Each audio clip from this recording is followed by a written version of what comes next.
नमस्कार, आप सभी दोस्तों का इस YouTube चैनल मौर्य बीज भंडार पर बहुत-बहुत स्वागत है। और आज इस वीडियो के माध्यम से हम बात करेंगे दोस्तों लहसुन की फसल के बारे में। और जैसा कि आप इस वीडियो इस फोटो में ज़रूर देख रहे होंगे कि आज हम किस समस्या के ऊपर बात करने वाले हैं। बेसिकली बहुत सारे वीडियोज आपने देखा होगा, लेकिन इस वीडियो में मैं थोड़ा-सा कुछ अलग जानकारी देने की कोशिश करूँगा। समझेंगे कि क्या वास्तविकता रूप में अगर आपकी फसल में भी इस प्रकार की समस्याएं हैं, तो क्या आप इसको 100% तक नियंत्रित कर सकते हो या नहीं कर सकते हो। दूसरा ये है कि अगर ये समस्या बहुत ही ज़्यादा मात्रा में है, तो क्या आप जितनी लागत लगाए हो, उससे ज़्यादा प्रॉफिट हमें हो सकता है। ऐसे बहुत सारे किसान मैंने देखे हैं, लहसुन की फसल में जब भी समस्याएं बहुत ही ज़्यादा मात्रा में आती हैं, तो वो इसका पीछा छोड़ देते हैं और ऐसी स्थिति में उनका घाटा हो जाता है। लेकिन अगर आप मेरे साथ जुड़े हुए हो, तो घाटा तो आपका किसी भी कीमत में नहीं होने वाला है। तो चलिए दोस्तों, वीडियो को स्टार्ट करते हैं। बहुत सारे किसान भाई पूछ रहे थे कि आप कहाँ से हो, तो मैं बाराबंकी डिस्ट्रिक्ट से हूँ दोस्तों, जो कि उत्तर प्रदेश में पड़ता है ना। कहीं ना कहीं आपने नाम तो सुना ही होगा। सबसे पहले हम दोस्तों बात करते हैं लहसुन के जड़ सड़न के बारे में, और बहुत ही डिटेल से जानकारी यहाँ पर आपको देने की कोशिश करूँगा। उम्मीद है ये जो वीडियोज है वो आपको बहुत ही आसानी और अच्छे तरीके से समझ में आएगी। मेरी वीडियो थोड़ा सा लंबी ज़रूर होती है, लेकिन आप वीडियो को पूरा देखने की कोशिश ज़रूर करिएगा। दोस्तों, लहसुन में जड़ सड़न एक कॉमन समस्या है, जो कि पिछले कई सालों से बहुत ही ज़्यादा मात्रा में देखने को मिल रही है। देखिए, जड़ों का सड़ना तो एक कॉमन हुआ है, लेकिन दोस्तों जड़ें जब किसी अलग अलग रीजन की वजह से सड़ती हैं ना, तो बहुत ज़्यादा समस्याएं होती हैं। जैसा कि दोस्तों आप देख सकते हो कि हमारा जो पौधा है, जैसे यहाँ पर आप देख सकते हो, पूरी की पूरी जड़ें ही गायब हो जाती हैं। भाई साहब, लगभग 50 दिन की, 60 दिन की, 70 दिन की, 75 और 80 दिन की किसानों की फसलें होती हैं। बहुत ही अच्छी मात्रा में, बहुत ही अच्छी क्वालिटी के साथ चलती हैं। बहुत ही मोटा तना होता है, बहुत ही स्वस्थ फसल होती है। लेकिन एक दिन अचानक ऐसा होता है कि 2 दिन में ही पूरा खेत पीला हो जाता है, पूरा खेत सफा हो जाता है। तो दोस्तों, आपको क्या करना है, क्या नहीं करना है, चलिए इस विषय के ऊपर बात करेंगे। सबसे पहले आप इस फोटो को देखिए कि अचानक ही पूरे पौधे की जड़ें सूख जाती हैं, पूरा का पूरा पौधा जो है वो पीला हो जाता है। इसी प्रकार से आप इस पौधे के भी देख सकते हो, इसमें हमें कुछ ऐसा देखने को मिल रहा है जैसे कि पौधे की पूरी जड़ें खत्म हो गई हों, इसके अंदर पूरा का पूरा सड़न लग गया हो। सड़न लगने के साथ साथ इसमें जैसे चावल जैसे छोटे छोटे से आपको मैगट जैसे कीट देखने को मिल रहे हो, है ना। ये होता है लहसुन जड़ का कीड़ा, जिसे हम मैगट भी बोलते हैं। लहसुन में जड़ सड़न के कारण इस प्रकार की समस्याएं होती हैं। फ्यूजेरियम के कारण भी इस प्रकार की समस्याएं बनती हैं। और जब भी फ्यूजेरियम आता है, तो बैक्टीरिया से संबंधित समस्याएं भी बन सकती है ना। तो किस प्रकार से इसका हम निदान करेंगे, क्या वास्तविकता रूप में इसका कोई निदान है या नहीं है, इस विषय के ऊपर भी बात करेंगे। और क्या सोल्यूशन है इसका, इस विषय के ऊपर भी बात करेंगे। तो जैसा कि आप दोस्तों देख सकते हो, यहाँ पर मैंने एक फोटो लिया है नीमाटोड का। हाँ जी, लहसुन की फसल में भी हमें नीमाटोड से संबंधित समस्याएं देखने को मिल जाती हैं, जो कि नग्न आंखों से हमें नहीं दिखाई देती, लेकिन कॉमन समस्या नीमाटोड्स की बनती हैं। ये नीमाटोड्स पौधे में अपना भोजन बनाने के लिए, भोजन को खाने के लिए आते हैं, लेकिन जब ये चीजें नहीं मिलती हैं, तो ये पौधे के अंदरूनी भाग में पूरी तरीके से प्रवेश करके अंदर का पूरा पोर्शन डैमेज कर देते हैं।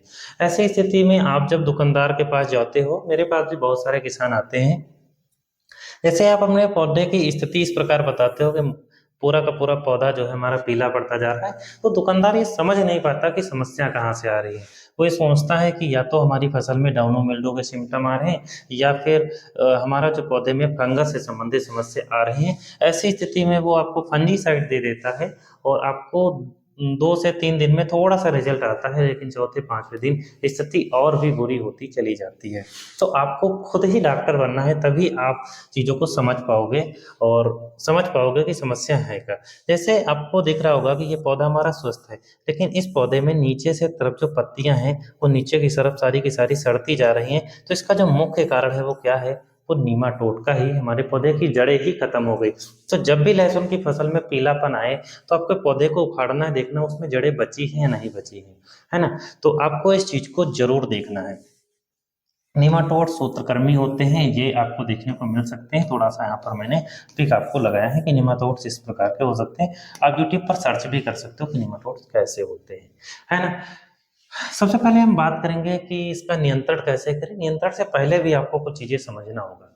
सबसे पहले है कि लहसुन की फसल में अगर आपकी फसल में हर साल पीलापन पीलापन आता है, ऐसी स्थिति में आपको मंडी से एक अच्छी क्वालिटी का बीज लेना है, इसमें आपको पीलापन से संबंधित समस्याएं देखने को ना मिले। अगर आप ऐसा कर लेते हो तो लगभग 50% समस्याएं ऐसे ही खत्म हो जाती हैं, समस्या आती ही नहीं है। इसके अलावा जब भी खेत जुताई करें तो खेत जुताई के समय हम ट्राइकोडर्मा और स्यूडोमोनास का ज़्यादा से ज़्यादा मात्रा में इस्तेमाल करें। इसके अलावा हम बिवेरिया बेसियाना जो मार्केट में आता है, और इसके अलावा दोस्तों जो काली चक्र आता है जिसके अंदर मेटाराइजियम इनासोफ्ली देखने को मिलता है, ये कुछ बायो प्रोडक्ट आपको मिट्टी के साथ मिला करके देना चाहिए। इनके बारे में हम अगले साल जो है वीडियो बनाएंगे जब आप लहसुन की फसल की स्टार्टिंग करोगे, है ना। तो थोड़ा मोटा मोटी मैं आपको समझा देता हूँ कि मिट्टी से अगर आप ट्रीट करोगे तो ये समस्याएं जो है वो नहीं आएंगी। अब बात करते हैं दोस्तों कि निमाटोड्स के लिए हम शुरुआती में भी निमाटोड्स निमेटीसाइड्स का प्रयोग मिट्टी के माध्यम से कर सकते हैं, काफ़ी अच्छे रिजल्ट आते हैं। लेकिन सबसे पहले हम इस चीज़ को समझेंगे दोस्तों कि अगर आपकी फसल में जड़ सड़न से संबंधित समस्याएं आती हैं, तब आप उसका निस्तारण किस प्रकार से करोगे, निवारण कैसे करोगे।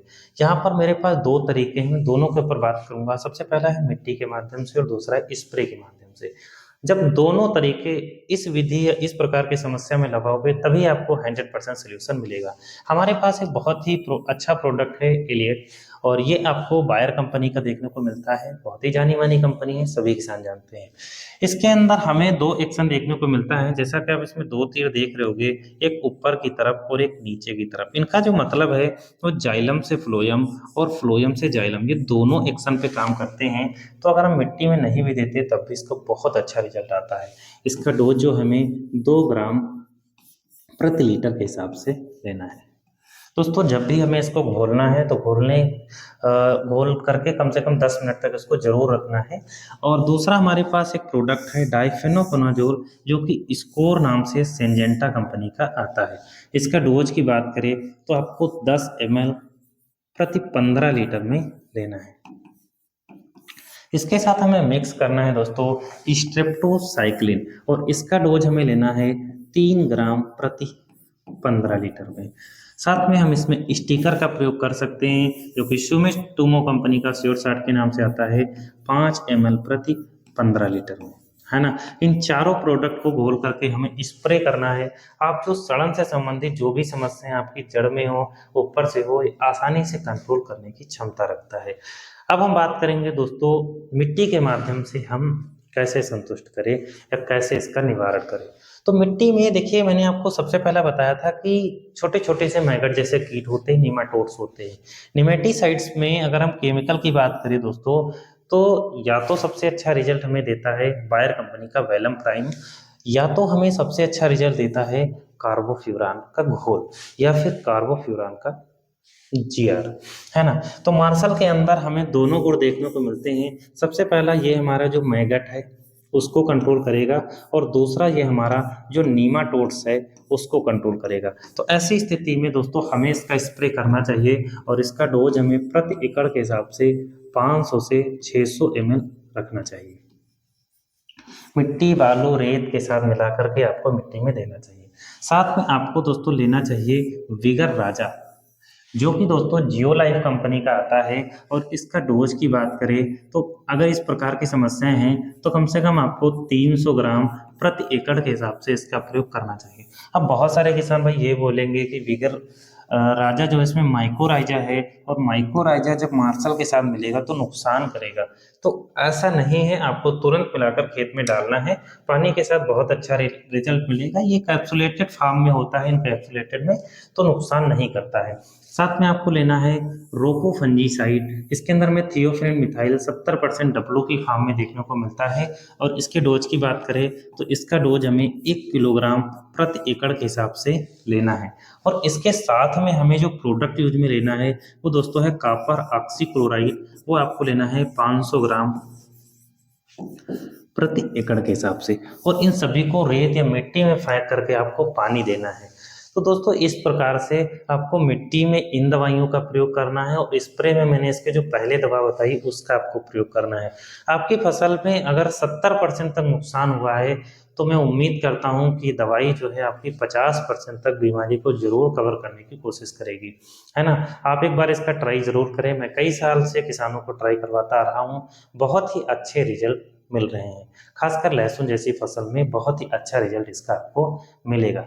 देखिए, कोई भी बीमारी को लगने के बाद आप 100% तक सही नहीं कर सकते हो, उसको कंट्रोल किया जा सकता है।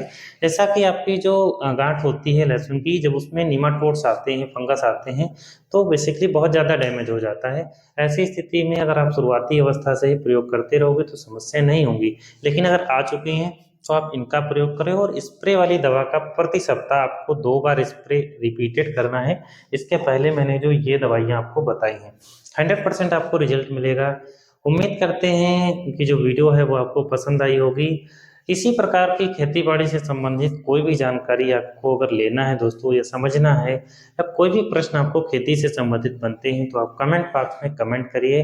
अगर ये वीडियो पसंद आई हो तो वीडियो को लाइक और चैनल को सब्सक्राइब जरूर करें, और वीडियो को ज़्यादा से ज़्यादा मात्रा में शेयर करें। थैंक यू दोस्तों, फिर मिलते हैं नेक्स्ट वीडियो के साथ। थैंक यू दोस्तों।